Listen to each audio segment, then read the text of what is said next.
Hello friends. तो हमारी जावा interview series में हम पढ़ रहे हैं डेडलॉक। हमारे प्रीवियस वीडियो में हमने देखा कि डेडलॉक कैसे होता है और डेडलॉक क्या होता है। तो हमने पढ़ा कि डेडलॉक जो है एक इस तरह की सिचुएशन है जिसमें दो प्रोसेसेस एक दूसरे पर वेट कर रहे हैं किसी एक रिसोर्स को फ्री करने के लिए, और दोनों एक ऐसी सिचुएशन में फंस गए हैं जिसमें वो आगे काम ही नहीं कर पा रहे हैं। तो उस सिचुएशन को डेडलॉक कहा जाता है।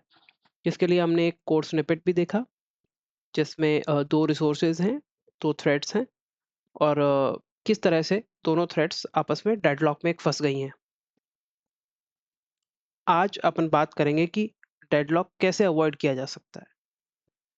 अगर तो हम जब भी कोड करते हैं तो हमको किन किन बातों का ध्यान रखना चाहिए कि डेडलॉक होने के चांस ना के बराबर हो जाएं। आज हम इस प्रीवियस एग्जांपल को खुद कोड करके भी देखेंगे। तो सीधे कोडिंग पे चलते हैं, कोडिंग पार्ट पे चलते हैं। ठीक है। तो ये क्लास है जिसमें एक मेन मेथड लिख रहा हूँ मैं। सबसे पहले दो रिसोर्सेज की ज़रूरत पड़ेगी हमें। मान लीजिए स्ट्रिंग R1, ये एक रिसोर्स 1 है। ओके। स्ट्रिंग R2, ये एक रिसोर्स 2 है। ठीक है। अब हमें चाहिए दो प्रोसेस या दो थ्रेड। दो रिसोर्स हैं हमारे पास, अब दो थ्रेड चाहिए। ठीक है। तो सबसे पहले बनाते हैं थ्रेड T1।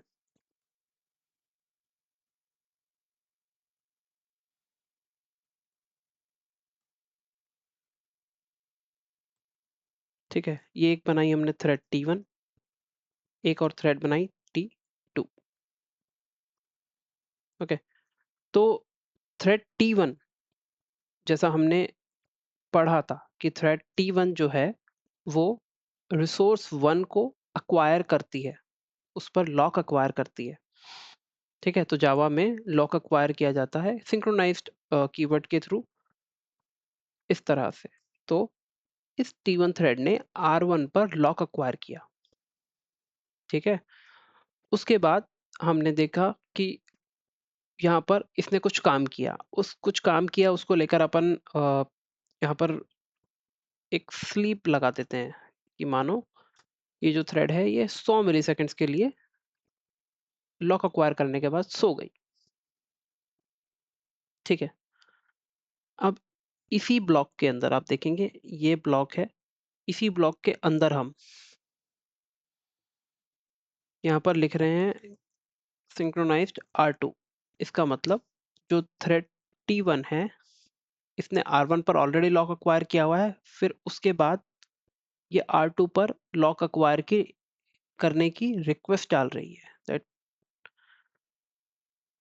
तो यहाँ पर हम लिख देते हैं, मान लो कोई भी print acquired lock on R2 by T1। एक ऐसा ही अपन यहाँ पर भी साउट डाल देते हैं। ठीक है। तो T1 ने R1 पर लॉक एक्वायर कर लिया, उसके बाद T1 रिक्वेस्ट कर रही है R2 पर लॉक एक्वायर करने के लिए। अगर हो जाता है लॉक एक्वायर तो ये प्रिंट हो जाएगा कि lock acquired lock on R2 by T1। ठीक है, ये T1 के लिए था। अब T2 पर चलते हैं। तो हमने देखा था कि जो श्याम है वो राम की टॉफीज की तरफ देख रहा है। ठीक है। तो राम के पास ऑलरेडी चॉकलेट्स हैं, मतलब तो इसका मतलब राम ऑलरेडी R2 रिसोर्स को अक्वायर करे हुए है। ठीक है।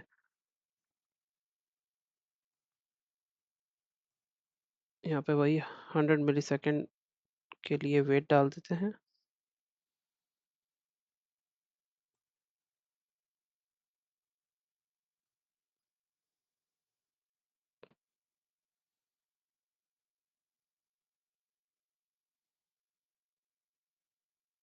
ठीक है? इसका मतलब राम के पास ऑलरेडी टॉफ़ीज़ हैं और श्याम के पास ऑलरेडी चॉकलेट्स हैं। अब श्याम जो है, उसे राम की टॉफ़ी भी चाहिए, ठीक है? इसका मतलब श्याम जो है वो रिक्वेस्ट कर रहा है R1 रिसोर्स के लिए भी। अगर लॉक एक्वायर हो जाता है, T2 को R1 भी मिल जाएगा, ठीक है? अब वही बात T1 जो है वो R1 पर लॉक एक्वायर करे हुए है और R2 के लिए रिक्वेस्ट कर रही है। यहाँ इसका उल्टा T2 जो है वो R2 पर लॉक एक्वायर करे हुए है और R1 पर रिक्वेस्ट कर रही है। तो दोनों एक दूसरे के रिसोर्सेज को रिक्वेस्ट कर रहे हैं, ठीक है? लेकिन ऑलरेडी जो रिसोर्सेज हैं उसे कोई छोड़ने को तैयार नहीं है। जैसे अगर T1 R1 को छोड़ दे तो इसको R2 मिल जाएगा, इसको R1 मिल जाएगा और अगर T2 R2 को छोड़ दे तो T1 को R2 मिल जाएगा। तो इसको रन करके देखते हैं। रन करने के लिए थ्रेड 1 को स्टार्ट किया, थ्रेड 2 को स्टार्ट किया। ओके, तो इसे रन करते हैं।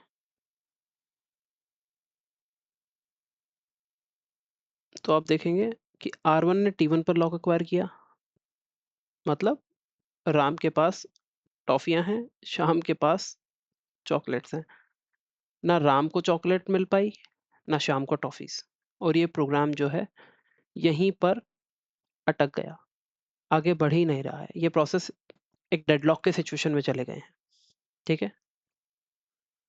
अब एक टूल होता है जिससे हम डिटेक्ट कर सकते हैं कि क्या इस प्रोग्राम में डेडलॉक हुआ है। तो आप सी ड्राइव के अंदर, अगर आप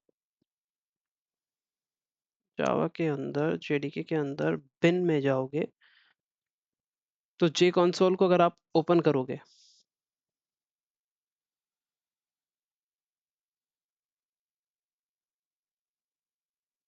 ठीक है? तो ये डेडलॉक ऐप, इसको अगर आप कनेक्ट करोगे तो ये जो जे कंसोल है, ठीक है? तो इसमें आप, ये तीसरी टैब है थ्रेड्स, यहाँ पर आप डिटेक्ट कर सकते हो डेडलॉक को। तो ये देखो, ये यहाँ पर दिखा रहा है कि थ्रेड 0 और थ्रेड 1 ये दोनों ब्लॉक हैं। तो इस जे कंसोल के थ्रू आप डिटेक्ट कर सकते हो कि आपके प्रोग्राम में कहाँ पर डेडलॉक हुआ है, कौन सी थ्रेड्स हैं जो डेडलॉक स्टेट में है। तो आप देखोगे इसकी स्टेट ब्लॉक्ड है इन दोनों की, ठीक है? ये आपकी डेडलॉक ऐप है, ये देखिए, डेडलॉक ऐप, ठीक है? और इसमें 2 ही थ्रेड बनाई है हमने, तो ये दोनों ही थ्रेड जो हैं ब्लॉक्ड स्टेट में है। तो ये एक डिटेक्शन मैकेनिज्म है कि डेडलॉक को डिटेक्ट कैसे किया जाता है, ठीक है? अब एक 2 तरीके हम इस कोड में देखेंगे कि किस तरह से डेडलॉक को अवॉइड किया जा सकता है,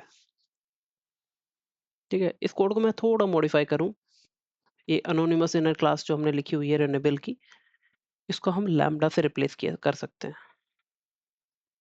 जावा 8 ने हमें एक लैम्बडा का सब्स्टिट्यूशन दिया है कि आपको एनोनिमस इनर क्लास बनाने की जरूरत नहीं है, आप डायरेक्ट लैम्बडा से भी रिप्लेस कर सकते हैं इसको, ठीक है? अब 2 तरीके मैं आपको बताता हूँ इसमें कि किस तरह से इसको अवॉइड किया जा सकता था और सब दोनों को एक दूसरे की टॉफीज और चॉकलेट्स मिल सकती थी, ठीक है? तो ये कुछ तरीके हैं, जिसमें से 1 या 2 तरीके मैं आपको अभी इसमें कोड में दिखाऊंगा कि किस तरह से डेडलॉक को अवॉइड कर सकते थे। पहला तरीका है, हमें नेस्टिंग नेस्टिंग को अवॉइड कर सकते थे कि एक सिंक्रोनाइज्ड ब्लॉक के अंदर दूसरा सिंक्रोनाइज्ड ब्लॉक अगर ज़रूरत नहीं है तो आप ना डालें, ठीक है? इसको अगर प्रोग्रामेटिकली देखें तो आप देखोगे, मैं थोड़ा सा इसको इस तरह से कर देता हूँ कि कोड आपको दिखे easily. Let me remove these extra spaces and new lines. Okay, तो आप देखेंगे ये R1 का जो सिंक्रोनाइज्ड ब्लॉक है, इसके अंदर ही हमने ये दूसरा सिंक्रोनाइज्ड ब्लॉक डाला हुआ है। इसे कहते हैं नेस्टेड लॉकिंग। तो अगर हम इस नेस्टेड नेस्टेड लॉकिंग को अवॉइड करते हैं, इसको यहाँ से हटाकर इस ब्लॉक के बाहर लिखते हैं और इसे यहाँ से हटाकर इससे बाहर लिखते हैं। अभी देखिए ये प्रोग्राम डेडलॉक की स्टेट में, इसको बंद करते हैं और इसको वापस चलाते हैं। तो आप देखेंगे, देखो R2 पर T2 ने लॉक एक्वायर किया, R1 पर T1 ने लॉक एक्वायर किया, उसके बाद T2 को R1 भी मिल गया। ठीक है, शाम को जो है राम की टॉफीज मिल गई और राम को शाम की चॉकलेट्स मिल गई। एवरीथिंग इज फाइन और ये प्रोग्राम सक्सेसफुली बंद हुआ। तो पहला तरीका तो हमने ये देखा कि हम नेस्टिंग को अवॉइड कर सकते हैं। ठीक है, नेस्टेड लॉक्स जो हैं उनको अवॉइड कर सकते हैं। दूसरा तरीका हम देखें, ठीक है, कि लॉक की ऑर्डरिंग भी हम ठीक कर सकते हैं। अगर मैं इसको वापस कंट्रोल जेड से इसको पुराने स्टेट में ले आता हूँ, ठीक है, जहाँ पर नेस्टिंग है, अगर नेस्टिंग भी है तो देखिए ये R1 R2 है, तो लॉक जो है आप इस तरह से करिए कि इनकी ऑर्डरिंग सेम रहे दोनों थ्रेड में लॉक एक्वायरेशन की।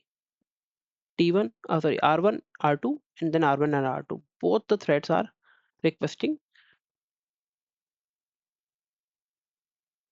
in similar manner.